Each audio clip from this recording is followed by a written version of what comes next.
tenemos que comenzar con una noticia que nos ha consternado, ha consternado a todo el país.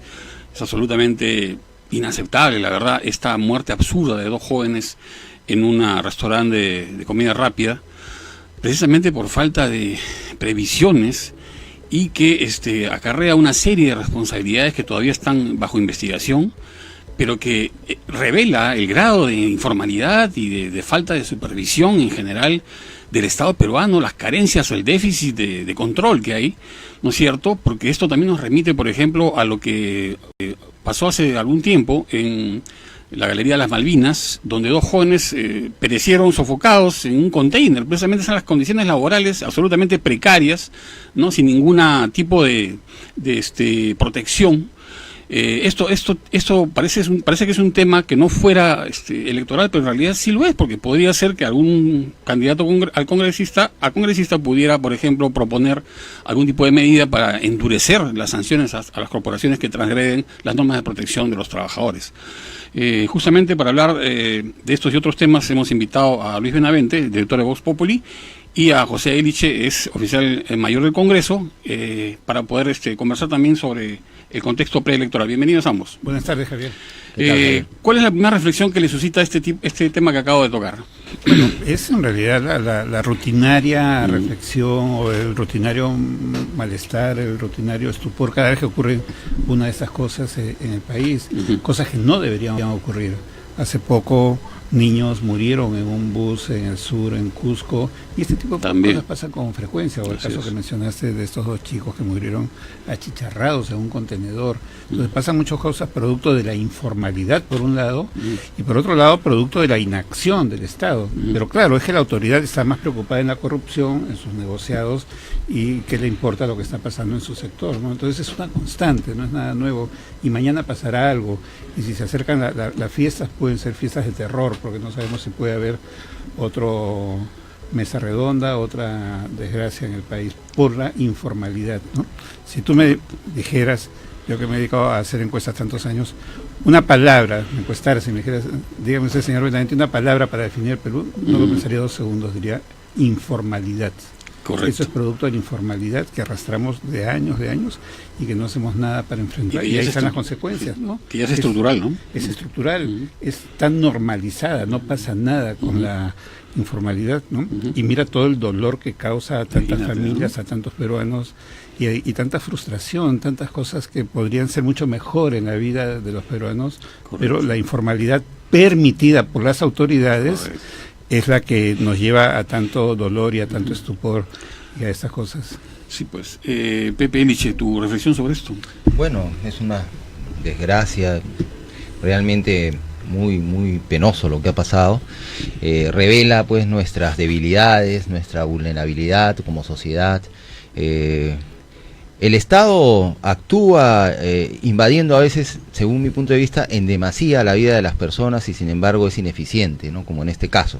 Es decir, no ha habido el trabajo de inspección, de regulación adecuado, aunque hay que esperar las investigaciones a ver qué ha sucedido realmente, ¿no? Quién sabe, quizás en el distrito donde ha ocurrido, que es San Miguel, las autoridades han actuado correctamente, pero también puede ser negligencia de la empresa. Es decir, en eso también debíamos ser siempre cautos y equilibrados, es decir, esperar que quienes son los especialistas del Estado desarrollen su trabajo y nos digan realmente finalmente qué cosa ha sucedido. Es una desgracia, es irreparable el daño para la familia.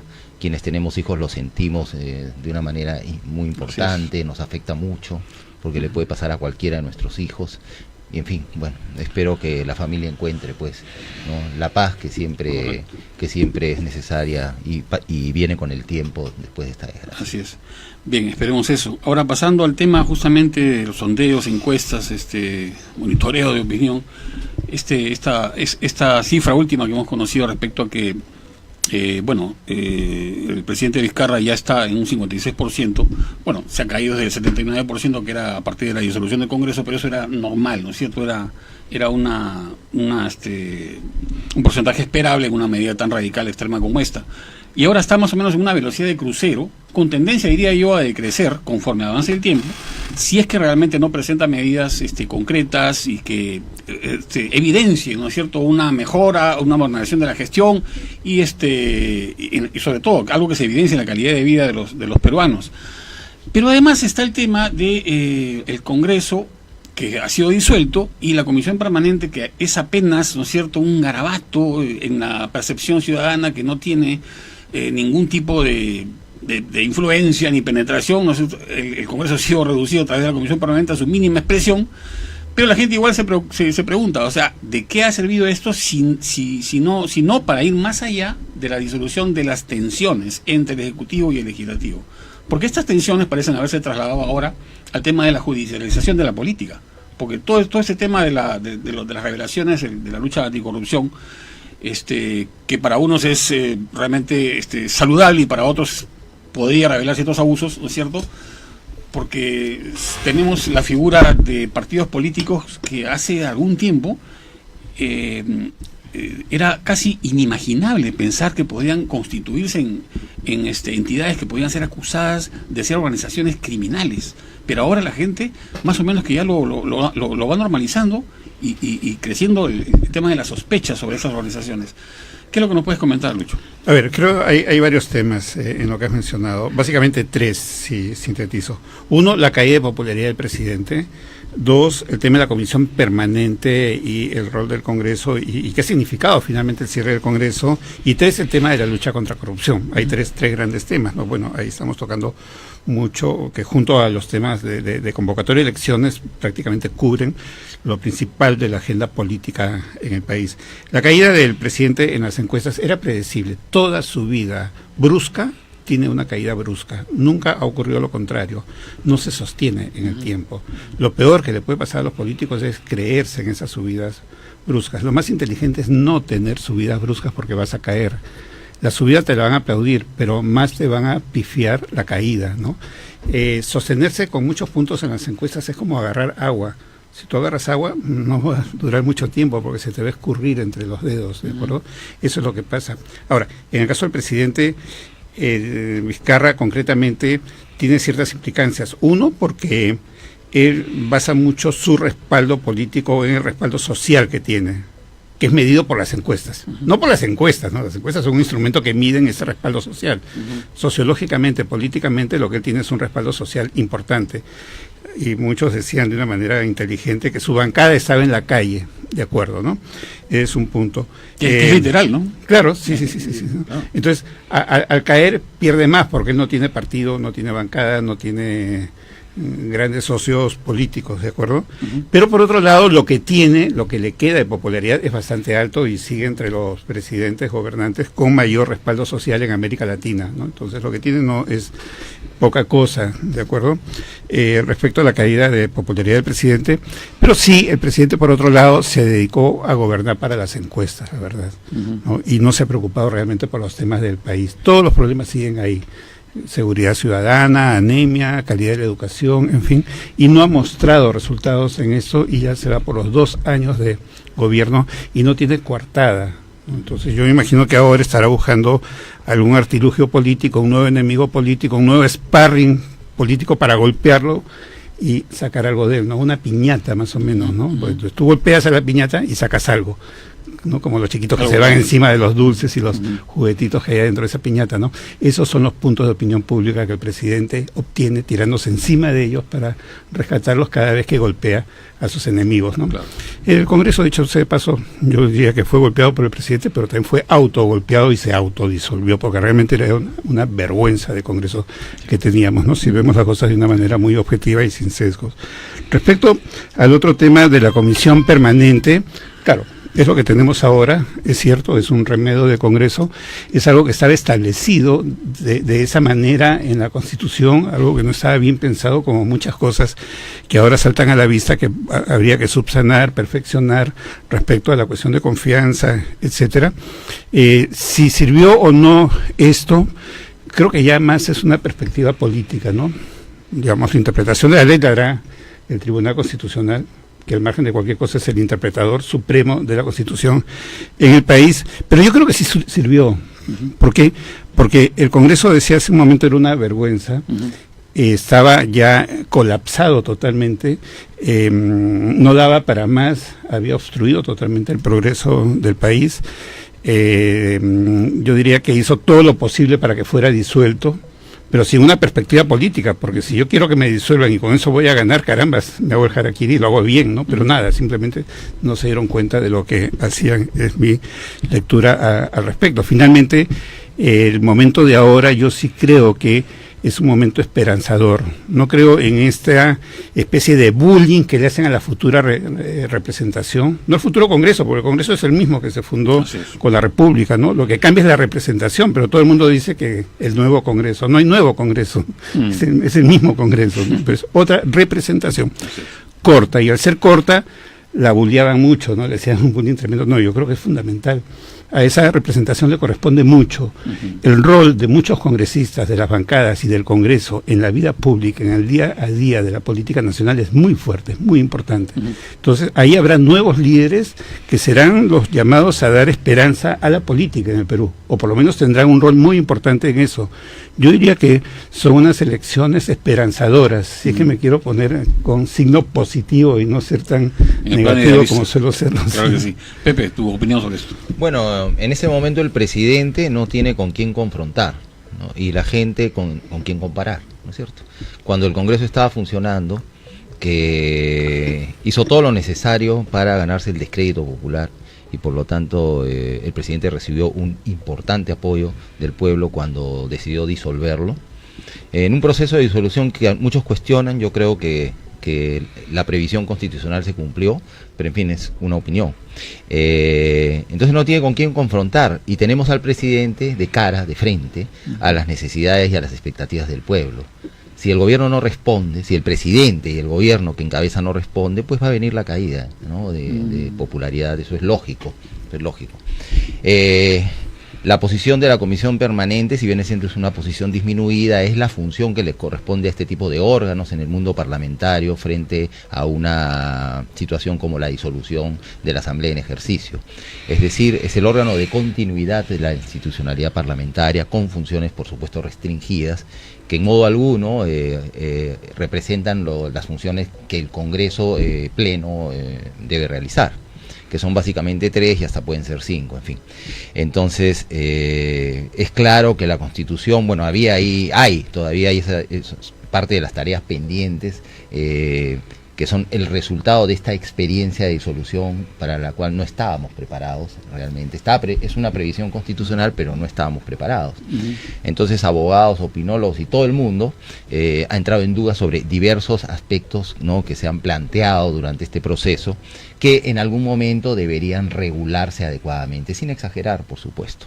Lo que ocurre es que tenemos un sistema mixto. El nuestro siempre ha sido un sistema de gobierno del tipo presidencialista, con algunas instituciones del modelo parlamentario, pero a partir de la Constitución del 93 se sumaron 2 instituciones que inclinaron el modelo más hacia el modelo de tipo parlamentario. Una es la investidura del Consejo de Ministros con voto de confianza obligatorio, porque existía en la Constitución del 79, pero sin voto de confianza obligatorio, y la estación de preguntas, que ni siquiera se ha convocado o se ha hecho en los últimos años, porque es extraña a nuestra cultura constitucional, por decirlo así. Entonces, tenemos que entender el modelo, es decir, hay una falta de entendimiento, de conocimiento de las instituciones parlamentarias. Nos lanzamos nomás, yo quiero ser congresista, pero no nos esforzamos por entender qué cosa es un parlamento, cuáles son sus funciones y cuáles no son sus funciones, cuáles son los procesos y cómo deben desarrollarse para cumplir esas funciones, y etcétera, y etcétera, y etcétera. Claro. Esa tarea no la hemos hecho, ¿no? En cuanto al proceso que estamos viviendo actualmente, bueno, destaca, por supuesto, la corrupción, y también la inseguridad ciudadana, por el impacto que tiene y por lo que hemos visto y seguimos viendo y descubriendo, como el problema principal, que tiene muchos efectos sobre la vida nacional, ¿no?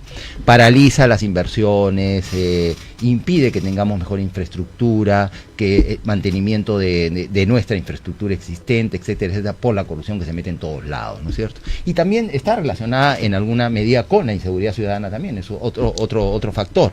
Y estamos en una campaña, bueno, porque también soy candidato al Congreso, ¿no? Estamos en una campaña donde sentimos que vamos a ojos cerrados, es decir, ¿no?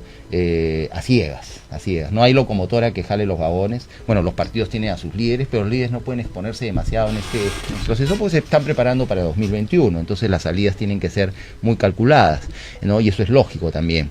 Y por otro lado, ¿qué cosa encontramos en las calles? O sea, ¿qué he encontrado yo en esta experiencia de campaña hasta donde se ha desarrollado la campaña? Un pueblo decepcionado de la política, no quiere saber de la política, ¿no? Entonces, lograr recuperar la esperanza del pueblo en la política en este corto tiempo es difícil, hay que hacerlo, ¿no es cierto? Hay que hacerlo.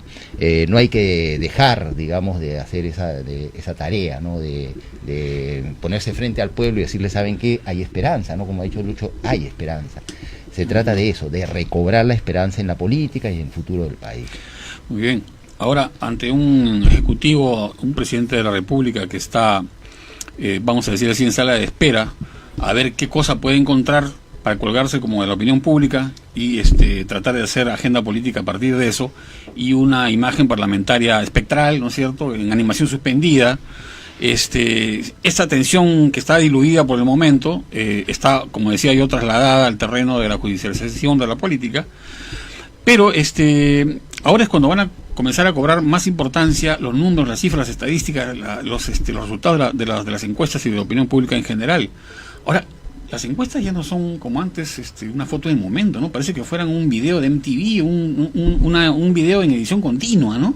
Entonces, la gente entiende lo que son las encuestas, se pega a ellas actualmente, o ellas buscan su información por su cuenta para tratar de contrastarla y encontrar su identidad, y al fin de eso tratar de encontrar una opción política. Por ejemplo, decir, yo voy a votar por este candidato aunque su partido no me guste, pero se están olvidando de que al hacerlo también están favoreciendo a ese partido. A ver, ha mencionado el tema del presidente que está en sala de espera, ¿no? El presidente debe pensar que en política, particularmente en países como Perú, es muy fácil, muy frágil pasar de la sala de espera, cruzar la puerta y echarse a la camilla de cuidados intensivos. Muy buena figura. Y eso puede pasar en 2 minutos. Le pasó a Kuczynski, le pasó a muchos gobernantes en el país y en el mundo, y mira ahora el impeachment contra Trump, etcétera, ¿no? Y te cae el jefe del gobierno o la jefa de la premiera inglesa, etcétera, ¿no? El poder es lo más ajeno que puede haber lo más efímero, ¿no? Sí. Y sin embargo la vanidad de quien la tiene es lo más grande que puede tener muchas veces, ¿no? Y es tan ajeno que tus principales serruchas están en tu partido, que están esperando que te caigas para entrar, ¿no? Y es la regla y la ley de la política, y es así, y es parte de, y simplemente te tienes que someter a eso. Simplemente es, creo, un mensaje para el presidente que sepa que ese lugar expectante puede ser la antesala de la camilla de cuidados intensivos, y de ahí al cementerio hay otro paso que también es corto, o sea, que si no, pregúntale a Kuczynski, ¿no? El cementerio político me refiero, obviamente, ¿no? Hay una situación definitivamente complicada en el país. El otro tema que mencionabas es el de las encuestas. Mira, yo creo que se habla mucho de las encuestas, nunca se habla con seriedad de las encuestas, o muy poco. Por ejemplo, mucha gente, voy a citar algunas cosas sueltas, cuestiona las encuestas. Nunca he escuchado un cuestionamiento metodológico a las encuestas. Es más, sospecho que todo el mundo que habla sobre encuestas, nadie sabe qué cosa es una encuesta metodológicamente. Simplemente hablan de encuestas. Por ejemplo, nadie te destruye, o sea, es fácil destruir las encuestas como tales, por lo tanto estás hablando de la metodología, ¿ya? Si resucita Gallup, se vuelve a morir, porque, digamos, lo que él hizo fue una cosa increíble al destruir el método muestral, más de como 110 años después que se habían hecho las primeras encuestas. Correcto. En Pensilvania, ¿no? Publicadas por Harrisburg, Pensilvania, en los Estados Unidos. Pero no hay un conocimiento de lo que es la metodología. A ver, tú andas a destruir el psicoanálisis, nadie lo hace. Más bien se le tiene respeto. En el fondo es lo mismo, son estructuras metodológicas. Nadie ha cuestionado la metodología muestral y se ha hecho más sofisticada. No es lo que inventó Gallup en un momento, el año 36, y que fue una revolución porque dio como ganador a Roosevelt cuando Literary Díez daba como ganador al Random, a la Republicana. Fue muy famoso. Fue famoso y simplemente, claro, el tema es larguísimo y no me voy a detener ahí, ¿no? Por un lado. Por otro lado, las encuestas no son entes autónomos con vida propia. Las encuestas son contratadas por los medios y los medios las publican y los titulares los hacen los medios. Entonces, ¿de quién son las encuestas? Del dueño de las encuestas. Y sobre todo de un consumidor informativo que está acostumbrado a leer solo titulares y casi no desarrolla. Entonces, yo diría que por lo menos la responsabilidad es 50-50 de las encuestas y de la publicación de las encuestas. Okay. Es más, algunas veces he propuesto que es necesario un código de ética para la publicación de encuestas que hagan las encuestadoras con los medios, pero ahí sí creo que los medios están pasando piola cuando hay encuestas que son controvertidas, que son cuestionadas, que muchas veces son, y si hablamos un lenguaje muy claro, tramposas, ¿no? Pero no porque la metodología sea inadecuada, o hechas a medida, ¿no? O hechas a medida, o en fin, que entran bajo sospecha, digamos, Claro. Pero en ese caso yo creo que tendría que haber una regulación. No podría venir desde el Estado. Ya hay regulación para publicación de encuestas, que son normas que maneja la Gerencia de Fiscalización del Jurado Nacional de Elecciones, ¿no? Pero tendría que haber, yo creo, un código de ética explícito y habría que demandar a los medios y las encuestadoras que lo hagan viable o buscar alternativas para hacer más transparente ese tema, ¿no? Porque es parte del sistema político, ¿no? Podríamos hablar mucho sobre el tema de encuestas. Pepe. Sí, yo creo que hay varios actores que son responsables. A mí me son útiles las encuestas para confirmar cuáles son los temas más importantes, ¿no? En los que la gente está pensando. En eso yo las encuentro muy útiles. En cuanto a la pregunta sobre quién va primero, qué partido, bueno, eso es relativo. Más aún con el escenario que yo veo y vivo ahora en las calles, es muy difícil. La decepción de la gente, la diversidad de oferta electoral que hay, es enorme y variada, ¿no es cierto?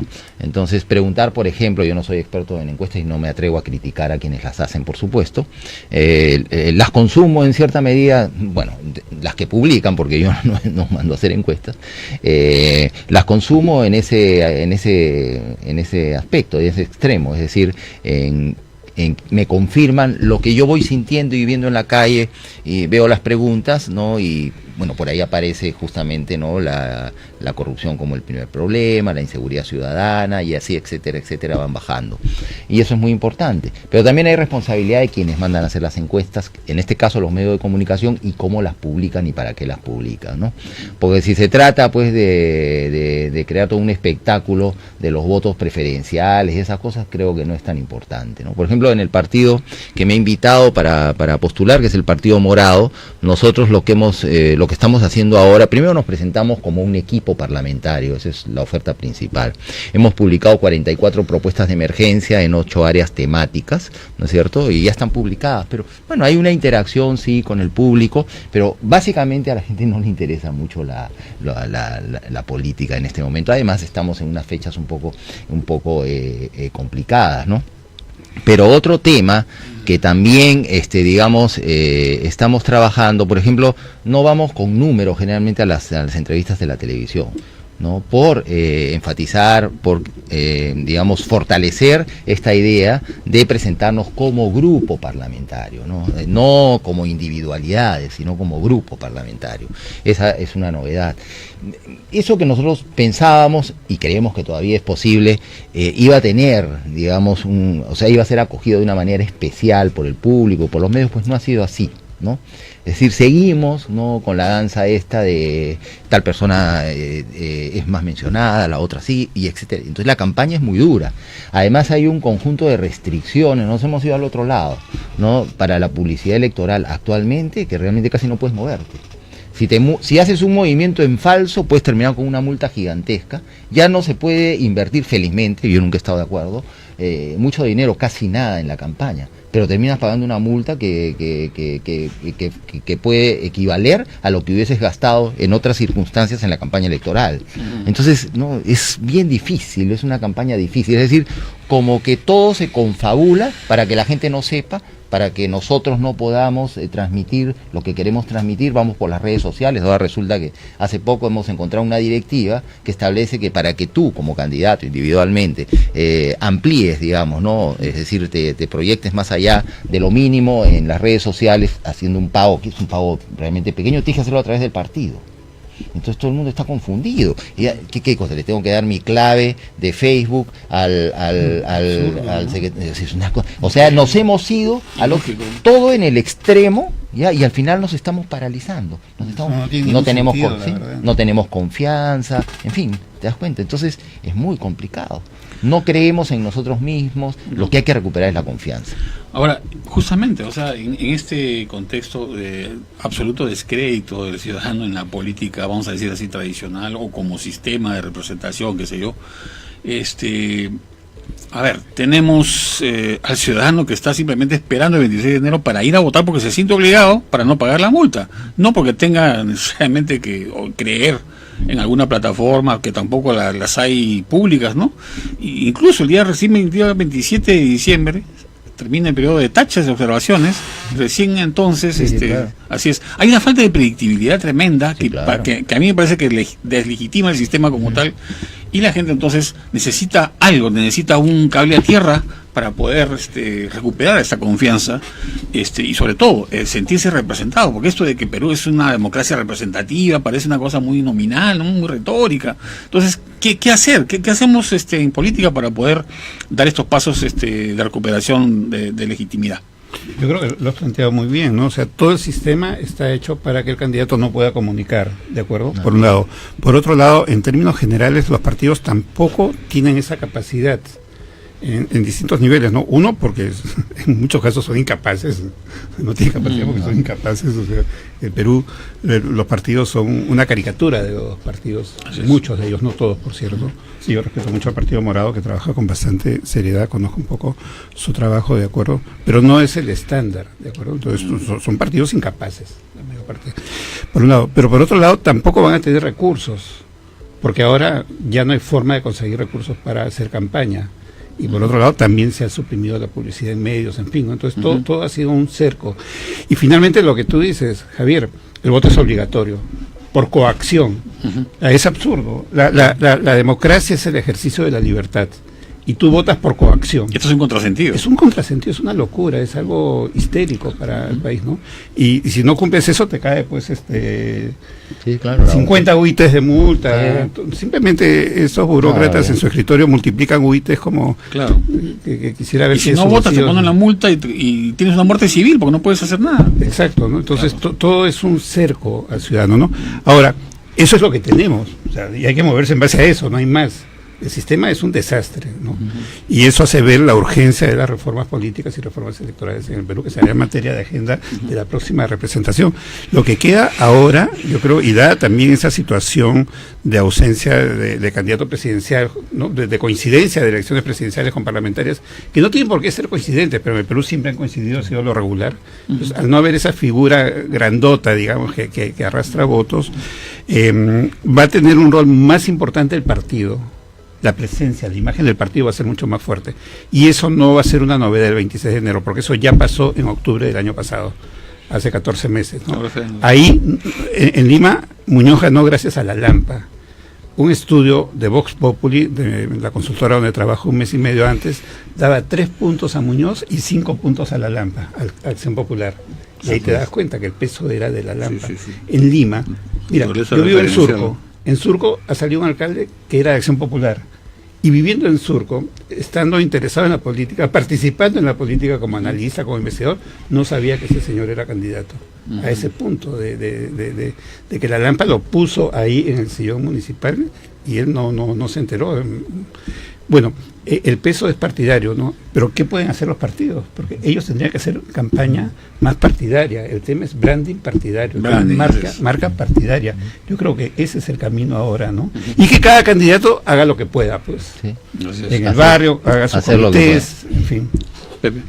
A mí no me angustia ni me frustra no alcanzar, digamos, los votos suficientes para ser congresista, ¿no? Eso no está en mis planes. Yo he aceptado por la propuesta esta de equipo parlamentario, porque realmente fui invitado, porque no me pidieron un centavo para entrar a la lista. O sea, yo fui llamado, como como los demás invitados del Partido Morado, y porque no me han pedido ni un centavo para la campaña, ¿no? El partido realmente no tiene recursos para hacer para pagar, digamos, ¿no? Todo lo que regularmente se paga en una campaña electoral. Vamos cada uno y en grupo también, como equipo, haciendo diversas actividades de campaña, pero como decía, no me frustra ni me angustia no llegar al Congreso.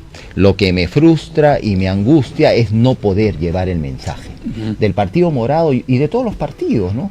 Para recuperar la confianza en la política, porque la política es una necesidad, sino quién va a organizar la sociedad, quién va a mantener en orden la sociedad, quién va a ocupar, digamos, los espacios institucionales desde los que se toman y se ejecutan las decisiones del Estado.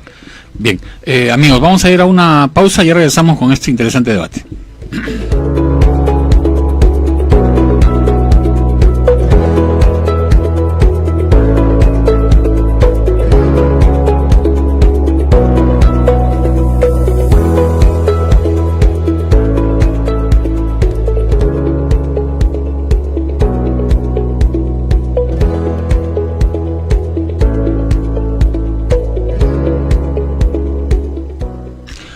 Bien, amigos, continuamos aquí en Opinión 2020, Javier Monroy, siempre dándoles la bienvenida, sobre todo a los que recién se conectan con nuestra señal.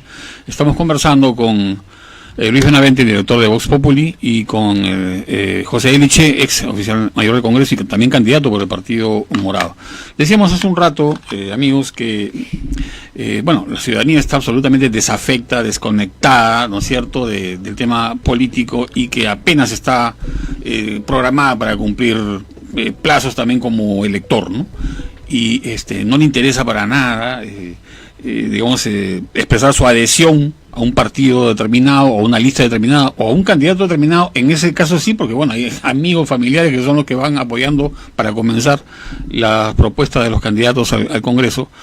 Pero, está también el tema permanente de la falta de institucionalidad, ¿no es cierto?, de esta imprevisibilidad que hay. El Jurado Nacional de Elecciones ha dicho que hay, ya en carrera efectiva, 21 organizaciones que están en lista todavía, pero que ellos están ejerciendo un control continuo y permanente.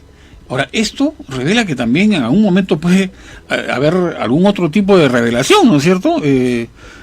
Algún descubrimiento, algún motivo para, excluir a algún otro candidato, lo cual también evidencia la falta de predictibilidad que el elector necesita. ¿Qué dices tú, Pepe, para comenzar? Bueno, ni chicha ni limonada en este caso. Por ejemplo, en el caso nuestro, nosotros nos inscribimos y pasaron 2-3 días y en un medio de comunicación apareció que teníamos 6 personas en la lista que tenían problemas o habían tenido problemas judiciales, sobre todo relativos a problemas maritales, de alimentos y cosas así en el pasado. ¿De dónde obtuvo el medio de comunicación esa información? No porque alguien se acercó y le dijo, mire, el Partido Morado, no fue el caso. De las hojas de vida que estas personas, por cumplir la ley, llenaron y pusieron, pues, porque ahí hay una parte donde dice antecedentes y pusieron. Eso ya terminó hace tiempo, eran temas civiles, eran faltas en esa época, ahora en algunos casos son delitos, 2 han tenido que renunciar. Pero te das cuenta, ni chicha ni limonada, ¿no? En el Congreso anterior, ¿qué ocurría? Muchos no pusieron nada, ocultaron esas cosas y después se descubrieron. Entonces, o somos honestos o no somos, o sea, al candidato lo persiguen por todos lados.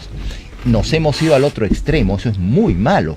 El Partido Morado cuando intentó inscribirse por primera vez no pudo hacerlo por cuestiones reglamentaristas. Por eso no pudo hacerlo.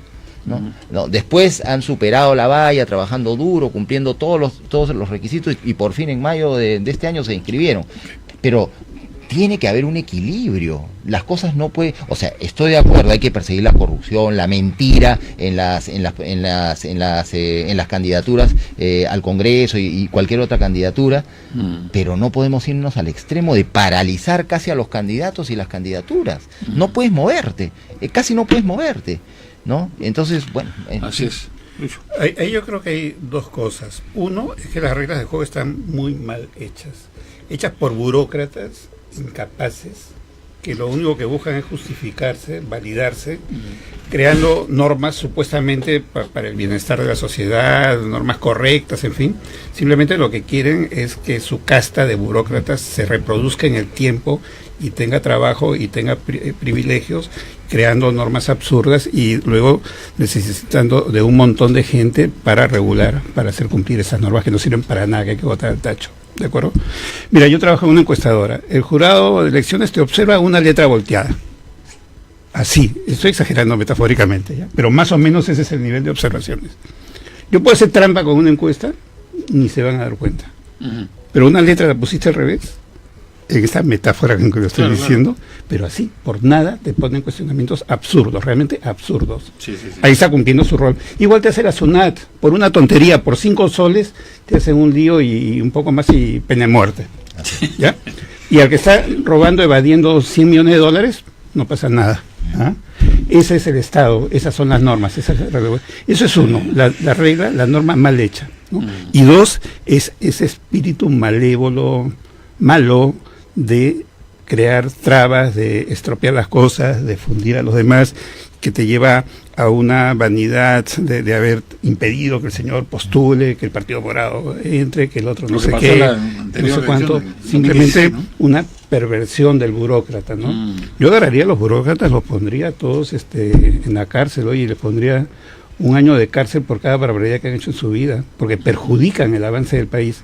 ¿Quién va a querer formalizarse si todas las reglas de juego del Estado son así? ¿Pero es responsabilidad directa de ellos o más bien del sistema o de las reglas o de las leyes? No, ese algo, está engarzado. Porque ellos hacen las leyes vienen del Parlamento, los reglamentos vienen de comisiones, en fin, pero ¿quién pone en práctica esto? ¿Quién hace la norma más chiquita? ¿Quién las interpreta? En fin, son ellos, ¿no? Y están felices ahí, gordos de tanto comer y de comechados que son.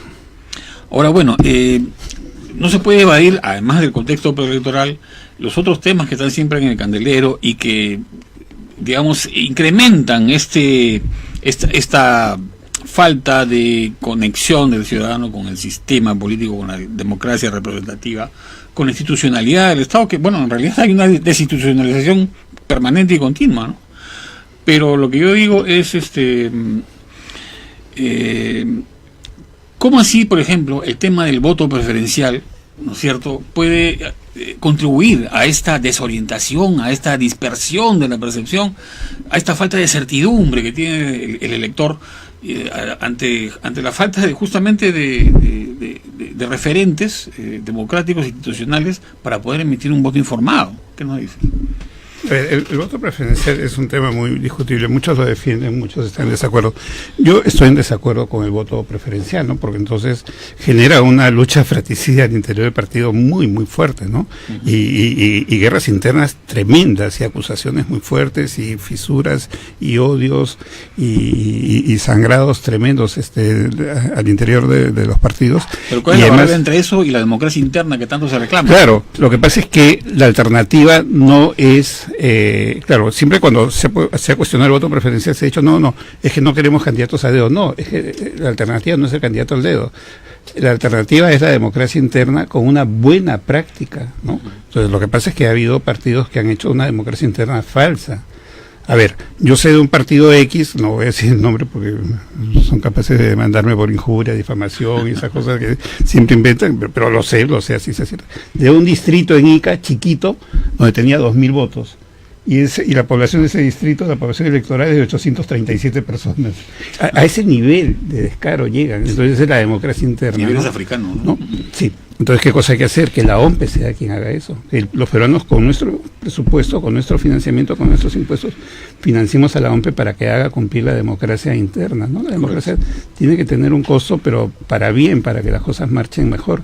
Entonces, la lista partidaria limpia, transparente, que no es la lista digitada por el jefe de partido ni por esta cúpula que busca perpetuarse, es la alternativa de una pirámide interna donde los candidatos serían producto de una línea de carrera en el partido, no de esas contrataciones tipo fichar por el partido como en el fútbol, ¿no?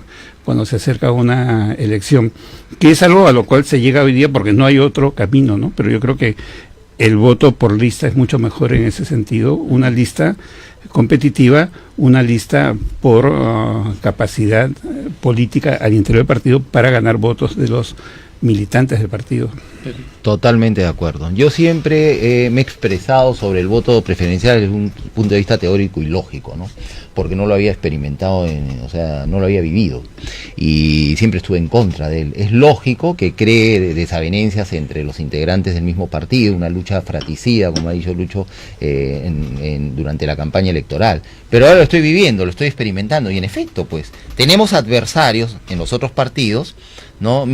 Yo soy el 9, mi adversario no es el 9 de otro partido, es cualquiera de otro partido, pero mis principales adversarios realmente son los de mi propio partido. A eso voy. ¿No? Eso o sea, voy, yo sí. tengo, para entrar, mi deseo es entrar al Congreso, yo tengo que obtener más votos que los candidatos de mi propio partido. Claro, jalamos la marca Partido Morado, pero yo tengo que obtener más votos que los demás para asegurarme una curul en el Congreso. No, por eso también siguiendo de manera consecuente este principio del equipo parlamentario, ¿no? Yo hago publicidad en mis redes, pero también le hago publicidad a los demás candidatos del Partido Morado, ¿no es cierto? ¿Por qué? Porque hay que eliminar ese sentimiento que se puede generar, ¿no? Es como tú estás compitiendo, ¿no? De competencia con los de tu propio partido. Entonces, ¿cómo realizas el sueño del equipo parlamentario en esa en realidad no hay una sana competencia. Canibalización. No, pero hay que ponerle, digamos, algunos elementos que le den otro contenido, ¿no? Está resultando en el partido. Yo lo digo con mucha satisfacción, pero es duro, ¿no? Porque hay que renunciar, ¿no? A ese deseo, ¿no? A veces exagerado, por lograr una curul. De meritocracia partidaria. Sí, claro. ¿No? Más o menos ese debería ser lo que guíe a la conformación Bueno, como de listas, ha sido, ¿no? en los partidos históricos, no solamente en el Perú, sino en otros lugares, ¿no? En cuanto al tratamiento de sus militantes y la alternancia en la participación en listas en diferentes tipos de elección, sea subnacional o nacional, ¿no? Claro, ahora más allá de que, bueno, que quiere hacer referencia a un partido político, pero no por temas de adherencia, nada, sino como un fenómeno político, ¿no? Acción Popular tiene ahorita una preferencia bastante marcada en los sondeos. Eso podría ser reflejo de que la percepción de Acción Popular es un partido antiguo, ¿no es cierto?, que tiene cierto liderazgo moral en los contextos electorales, sobre todo cuando hay tanta crisis institucional y tanto descrédito ciudadano. ¿Puede ser esto? Yo creo que, lo he dicho varias veces en medios, y eso viene desde el año pasado de las municipales y regionales, no es de ahora. Odebrecht y los temas de corrupción están trazando la cancha electoral. Los partidos cuyos líderes han estado involucrados en corrupción en esos 3 años, justo fue a fines del 2016 que salió todo esto desde la Secretaría de Defensa de los Estados Unidos, el tema de Odebrecht, ¿no? Aunque Marcelo Odebrecht ya estaba en la cárcel desde 2 años atrás y ya se sabía lo que era Odebrecht. Entonces, los líderes de esos partidos les está yendo muy mal. El partido aprista, el partido Fuerza Popular, si bien es cierto está segundo después de Acción Popular, no tiene ni la mitad de lo que tenía en el 2016, ¿no? Entonces, y no se diga los demás partidos, Solidaridad Nacional, en fin, todos los partidos cuyos líderes están cuestionados ahí, pero no por el cambio o ¿no? el nuevo nombre que tiene hoy, en fin. En cambio, los partidos que están al otro lado les va mejor, tipo, Acción Popular, APP también, Alianza para el Progreso, Partido Morado, Frente Amplio, tienen mejores opciones, no se han ensuciado por esa circunstancia de estos últimos 3 años que ha comprometido mucho a sus líderes y que eso ha llevado a un desprestigio partidario, ¿de acuerdo? Yo creo que ahí hay el tema que está marcando la cancha electoral definitivamente. Sí, yo también coincido con esa opinión, ¿no? Se trata de un partido que llega, digamos, en comparación con los demás, sano, ¿no? Igual que otros partidos, como el Partido Morado y otros que igualmente no tienen vínculos, digamos, con lo que nos ha escandalizado, ¿no? En términos de la gran corrupción en los últimos meses y años. Entonces, el pueblo debería mirar, digamos, con esperanza, ¿no? Esas propuestas. Pero es difícil, reitero, es difícil porque el desencanto por la política es generalizado. Los niveles de apoyo que encontramos, por lo menos así lo leo en las encuestas, igualmente son bajos, ¿no? Y se revela un alto índice, ¿no? una gran cantidad de personas, ¿no? Que en este momento todavía no ha definido su voto o votarían en blanco, en fin, en las siguientes elecciones. Entonces revertir eso es difícil porque al final ha afectado a todos.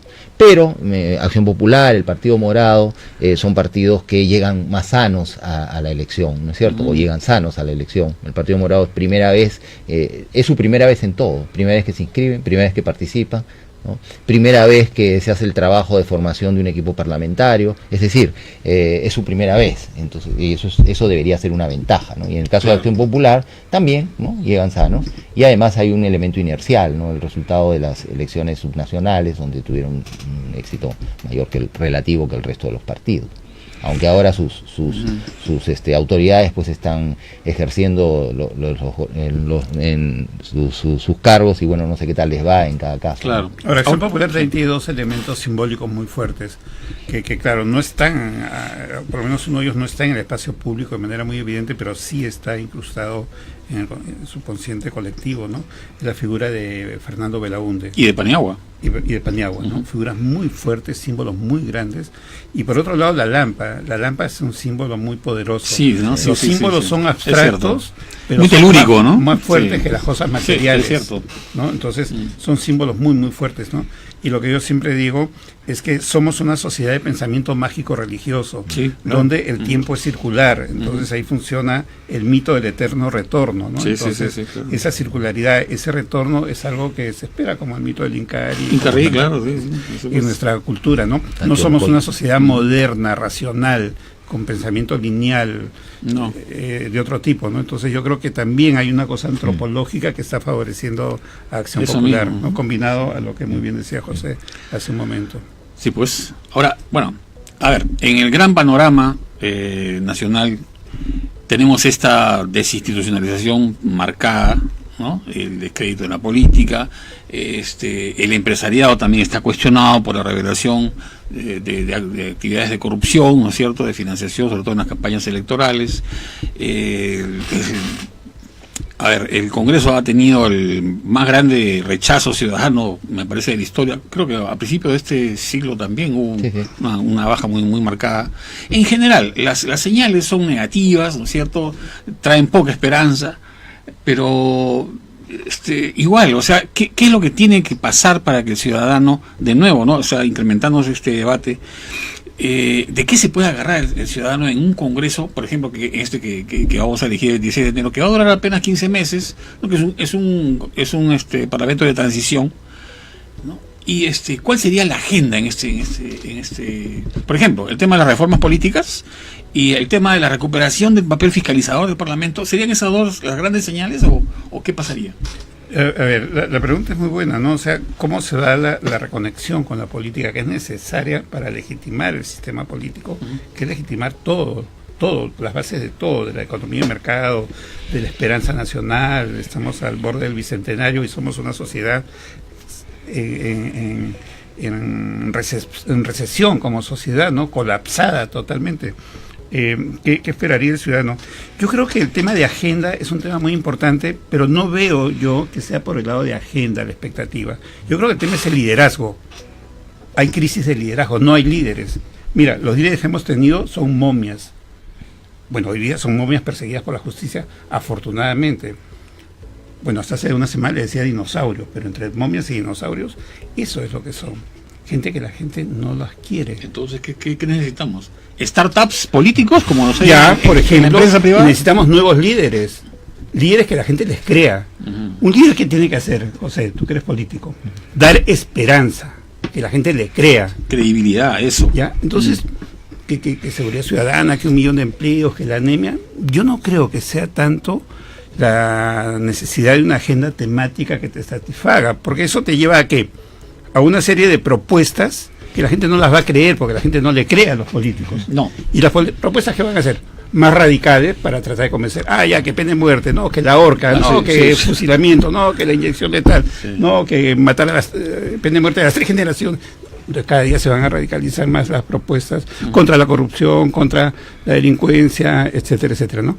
Yo creo que la gran crisis es del liderazgo y la gran responsabilidad es de los partidos. Los partidos han sido incapaces de conducir a la sociedad peruana. ¿Por qué? Porque sus líderes han estado metidos en corrupción y porque no les ha importado el Perú para nada. Han sido incapaces de crear un sistema de partidos, simplemente de mantener una argolla, una cúpula dominante para sus privilegios, para su corrupción, para sus negociados, y les ha importado un rábano el Perú. Eso es lo que ha pasado en el Perú.